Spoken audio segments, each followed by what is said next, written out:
En la hora de la verdad, el invitado del día. Presenta Colsubsidio, con todo lo que te mereces.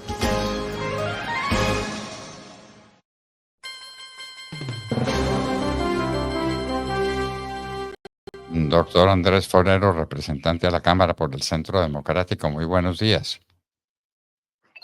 Doctor Londoño, un saludo para usted, un saludo para toda la audiencia. Muy buenos días. Bueno, ya tenemos prácticamente aprobada la reforma laboral, una reforma laboral que va a acabar con el trabajo en Colombia. No habrá nadie sano de juicio que se someta a semejante horror a lo que viene con la reforma laboral.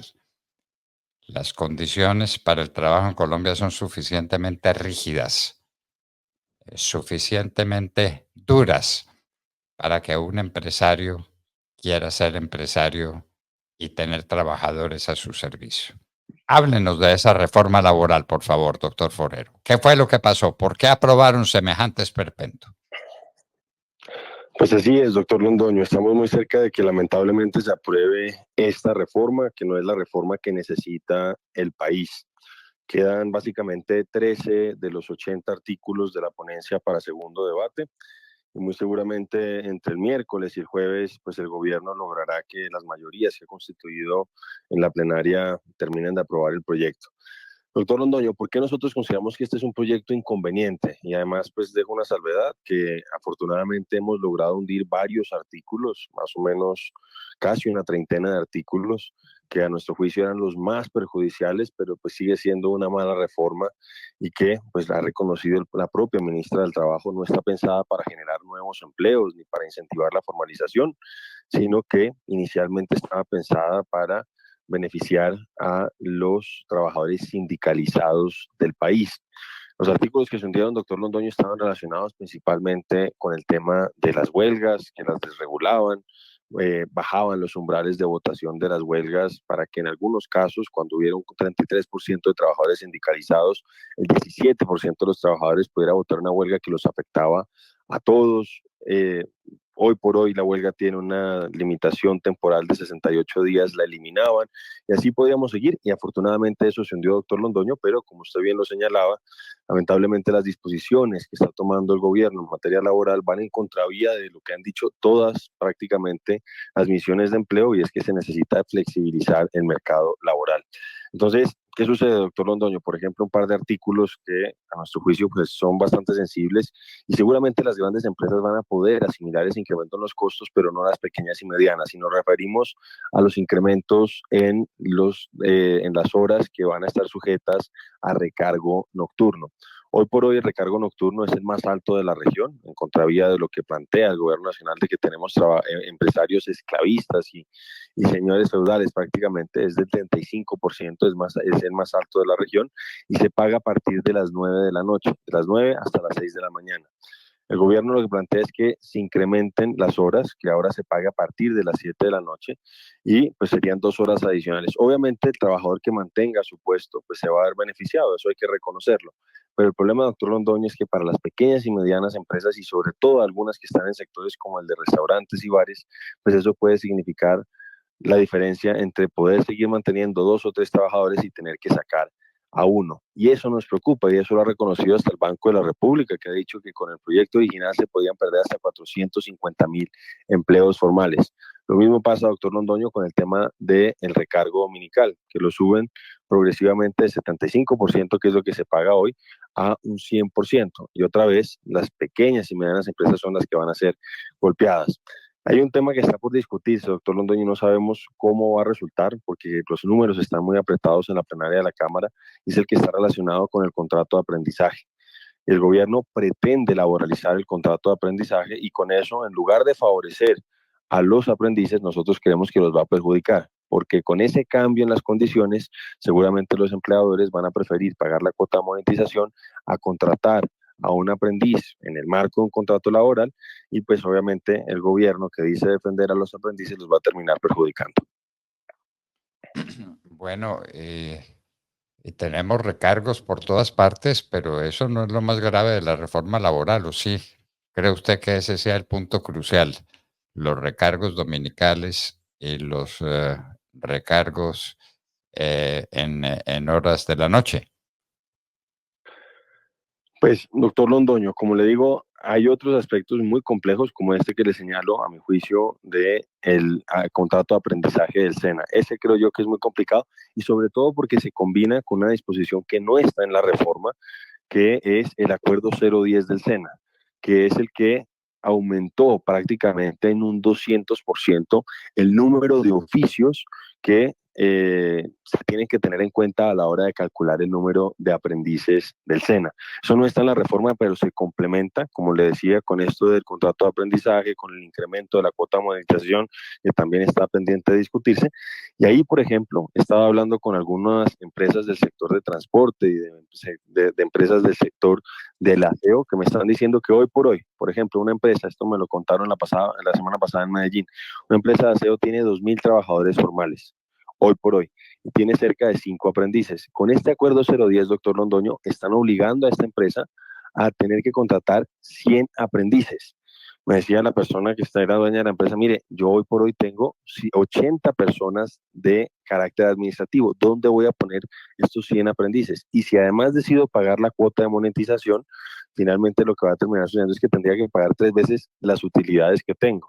Entonces, esto se combina, doctor Londoño, con esto que le estaba diciendo del contrato de aprendizaje. Entonces, la verdad es que logramos frenar muchos de los elementos más perversos de la reforma, como le decía al principio, que desregulaban las huelgas, planteaban un contexto de confrontación entre trabajadores y empleadores permanente, y eso se eliminó, pero lo que estamos viendo es que afectan el tema de las pequeñas y medianas empresas con este tema de los contratos de aprendizaje, con este tema de los recargos nocturnos y recargos dominicales, y todo eso se va sumando y hace que pues incrementen los costos de tal manera que se vean principalmente afectadas las pequeñas y medianas empresas.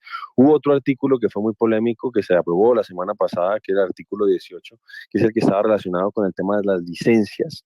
Entonces, hoy por hoy, ese artículo en el Código Sustantivo del Trabajo, que es el artículo 57, remitía a el reglamento interno de cada empresa.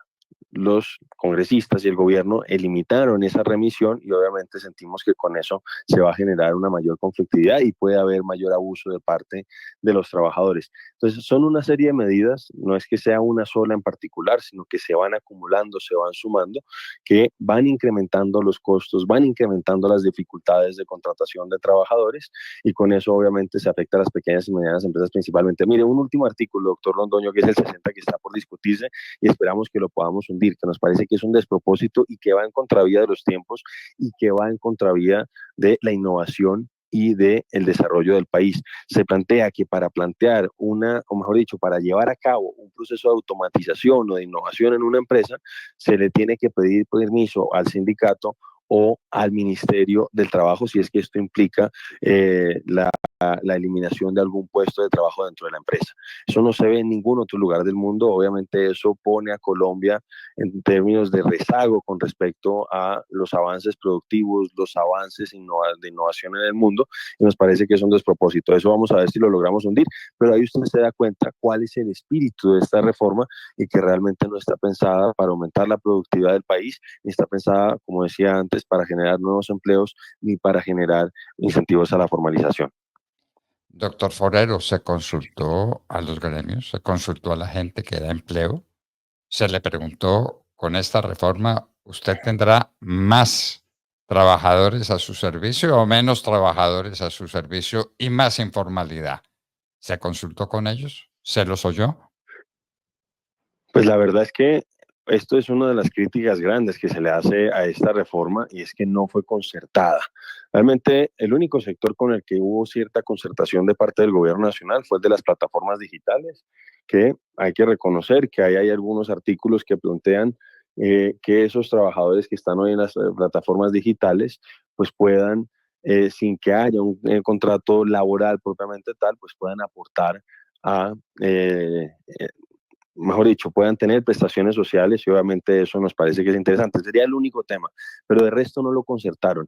Se supone que en el primer proyecto de reforma, que fue el que presentaron el año 2023, en el primer semestre, se supone que el gobierno había logrado llegar a acuerdos con los empresarios, pero lo que me dicen los empresarios, lo que dicen los gremios, es que el texto que se concertó finalmente no fue el mismo que se presentó. Entonces, realmente no ha habido concertación de ninguna clase, doctor Londoño, en términos generales. Ellos están desatendiendo las críticas que están haciendo los gremios, que ha hecho FENALCO, que ha hecho la ANDI, que ha hecho ACOPI con los pequeños y medianos empresarios, y están desatendiendo también las recomendaciones que hace la academia, que hacen los centros de pensamiento y las advertencias que ha hecho el propio Banco de la República, que como decía antes, el banco dice que se pueden destruir con la versión original del proyecto hasta 450.000 empleos formales. Su desarrollo ha hablado de 500.000 empleos formales o más que se pueden destruir. Entonces, es muy triste porque el gobierno está pensando realmente solamente en términos electorales, solamente está pensando en aquellos trabajadores que están en la formalidad en este momento y no en aquellos que estaban ilusionados con formalizar su trabajo o aquellos que los van a perder necesariamente por estas disposiciones, porque como hemos dicho, se pueden destruir hasta 450.000 empleos formales. Mire, doctor Londoño, algo que es muy triste es que el gobierno a veces no entiende lo que va a pasar.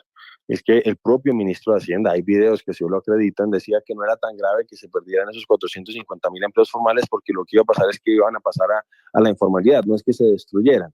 Entonces, que un ministro de Hacienda diga eso, obviamente, pues a uno lo desconcierta y muestra lo perdido que está el gobierno en materia laboral. Entonces, para resumir esa pregunta que usted me hace, no se concertó, ha desatendido los llamados, las recomendaciones de la academia, de los gremios, de los centros de pensamiento y lamentablemente pues lo que le permite sacar adelante este proyecto son esas mayorías que ha logrado constituir en la plenaria de la Cámara. Tenemos la ilusión de que en el Senado se hunda o que por lo menos sigan removiendo los artículos más perniciosos.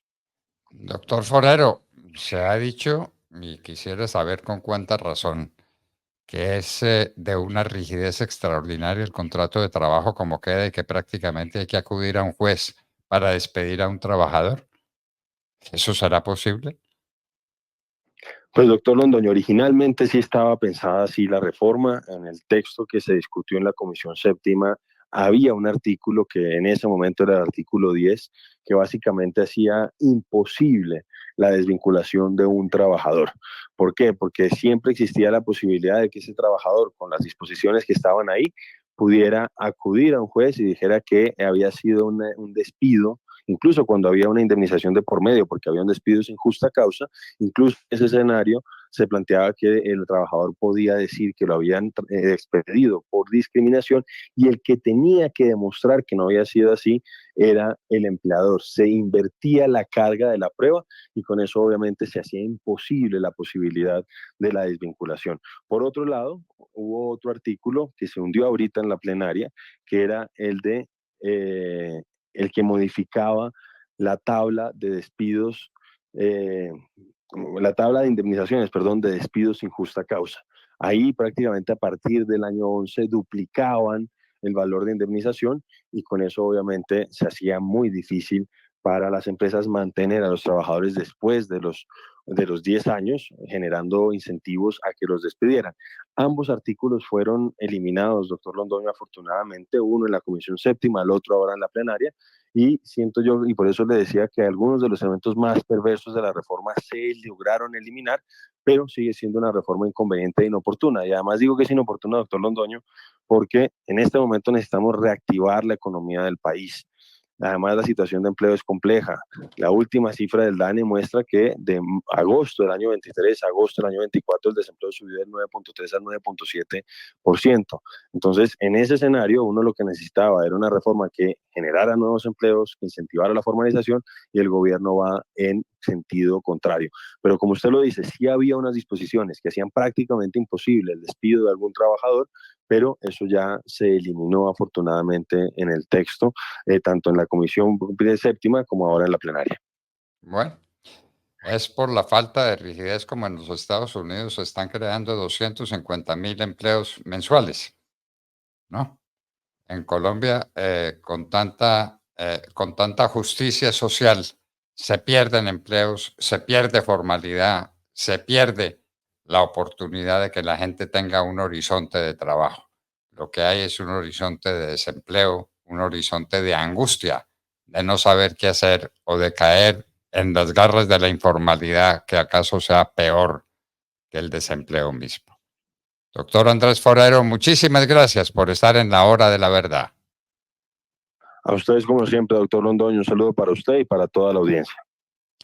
Andrés Forero, representante de la Cámara, lo escucharon, ¿no? Bueno, Claro. Y nos esto, escapamos. doctor Pudo ser Fernando, peor, pero pudo por ser favor, peor. no solamente de la que nos escapamos gracias a algunos artículos que lograron eliminar, sino, ojo con el tema de poderlos reabrir en el debate de Comisión Séptima de Senado y en la plenaria del Senado de la República, porque eso ha sido una constante en la aprobación de las reformas de Gustavo Petro, o por lo menos como lo ha pretendido. Solo 2 reformas le han pasado a Gustavo Petro y las 2 se han caído a pedazos. La primera de las reformas, recuerde usted la primera reforma tributaria de Petro, que nos tiene pagando impuestos impagables, la primera, y que acabó con el sector minero energético, ¿no? Porque le cargó la mano, como nunca nadie, al sector minero energético. Y que la Corte Constitucional ha venido desmantelando poco a poco por inconstitucional. Y la otra reforma es la reforma pensional, de que está a puerta de conocerse la decisión de la Corte Constitucional, donde se robaron un debate, porque el cuarto debate no lo hicieron. Y debería caerse por esa simple razón. Entonces, las jugaditas ya las conocemos, doctor Fernando. Habrá que ver qué pasa en la Comisión Séptima del Senado y qué pasa en la plenaria del Senado de la República, donde Bueno, entiendo y he hecho las cuentas, no tienen mayorías. Esperemos que así se mantenga. esperemos que así se mantenga y esperemos del mal el menos. Ya nos estamos conformando con muy poco, que la cosa no sea tan grave como parecía en un principio. Andrés Forero estuvo con nosotros en la hora de la verdad. Avanzamos, ya viene al oído. En Colsubsidio entendimos que adquirir casa propia es más que comprar una vivienda, es cumplir un sueño. Y aquí te ayudamos a hacerlo realidad. Tenemos más de 15 opciones de vivienda para que escojas la que más se ajusta a tus necesidades. Más que proyectos de vivienda, creamos proyectos de vida. Adquiere la tuya en www.colsubsidio.com/vivienda. Juntos lo hacemos posible. Vigilado Supersubsidio.